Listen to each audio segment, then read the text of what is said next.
नमस्कार मित्रांनो, माझं घराचा टूर करणार आहे. तर मी बाहेरूनच सुरुवात केलेली आहे. तर तुम्हाला प्रथम मी झाडं दाखवते.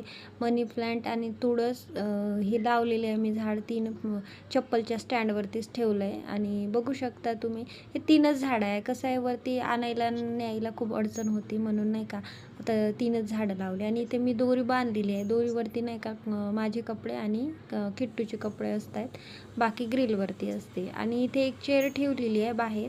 ही मोडकी चेअर आहे आणि याच्यावरती प्लास्टिक झाकून ठेवलेलं आहे. ऊन पडावं म्हणजे ऊन पडली का तिथं बसायचं असं असतं आणि हे पडदा आहे आणि पडद्यावरती तोरण लावलं आहे दिवाळीला. तर चला आता घरात जाऊया. तर बघूया काय काय आहे.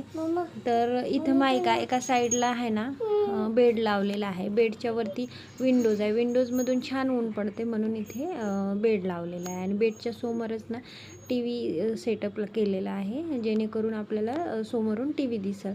आणि खाली ड्रॉवर आहे ना हा लाकडी ड्रॉवर, याच्यामध्ये सगळं किट्टूची खेळणी वगैरे आहे.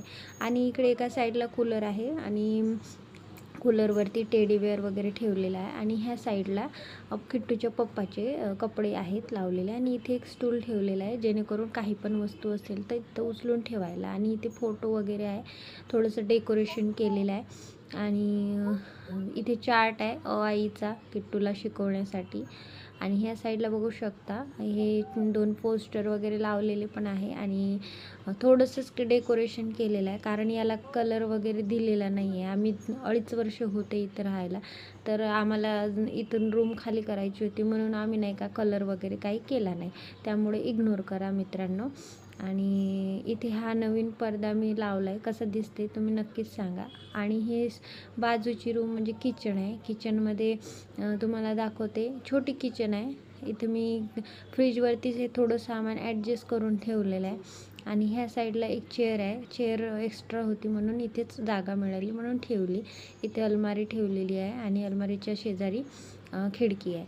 इथे माझं देवघर आहे. देवघर कसं वाटलं मित्रांनो कमेंटमध्ये नक्कीच सांगा. माझ्या पद्धतीने मी सजवलेलं आहे देवघर. तर आता इथून तुम्हाला खिडकीतून दाखवते. नेहमीच माझ्या व्हिडिओमध्ये तुम्ही जर बघतच असाल तर इथलं बाहेरचं वातावरण अगदी छान आहे आणि रिलॅक्स पण वाटते.